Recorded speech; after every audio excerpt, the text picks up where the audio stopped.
nag-a-apply bandang mga hapon noon.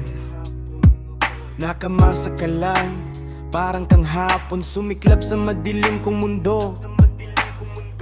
Kwentuhan hanggang madaling araw, mga lakad sa daan ng araw-araw. Akala ko ikaw na yung hinihintay kong makakasama habang buhay. Sinabi mo sa akin ang tungkol sa iyong trabaho, mga pangarap na nais mong mata mo, mga lungkot at saya nakita ko sa mata mo. Akala ko ako na ang para sa'yo, hindi mo alam na sa tuwing nakikita kita, puso ko'y ay sobrang saya.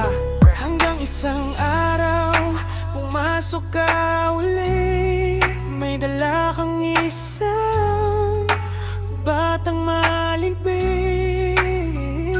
Papunta sa'yo, yakap ka na mahigpit. Sinabi anak mo kaya ako ay napashit.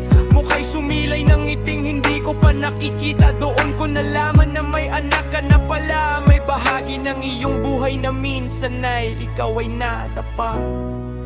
Akala ko lang na ikaw ay dalaga. Akala ko lang ako'y may pag-asa pa. Sinabi mong hindi ka handang magmahal muli, dahil ang mundo mo'y nakatuon na sa kanya lagi. Ang kanyang ngiti at yakap, iyong kayamanan, kaya hanggang doon na lang bilang kaibigan.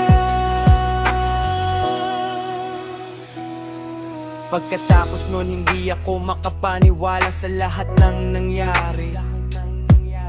3 taon na tayo magkakilala, diba? Sinabi mong takot ka na rin tumawid sa kalsada, baka matamaan ka at disgrasya.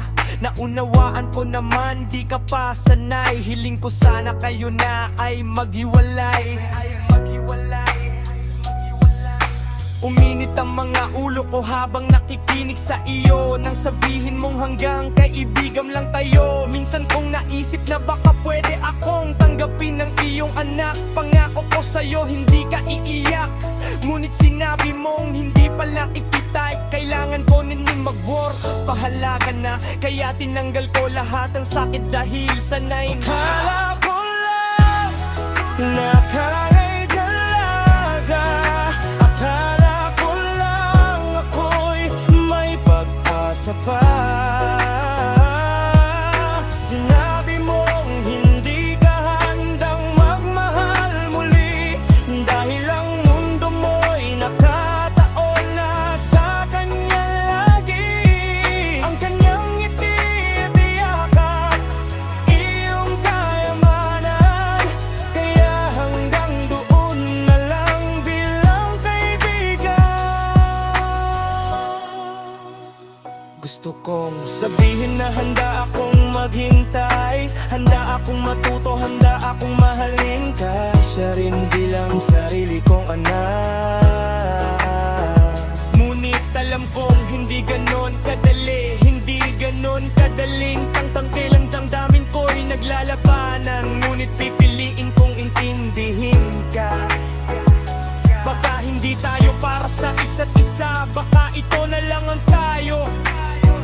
Ngunit hindi ko makakalimutan ng mga sandali nating magkasama. Ang iyong ngiti, ang iyong tawa, iyon ang dadalhin ko habang buhay. Isang alaala na magiging bahagi ng kung paano ako umibig ng totoo. Akala ko lang talaga, ngayon tatanggapin ko na ang katotohanan. Isang mali lang nakilala ka, tapos na, ngunit ikaw at ang iyong kasama sa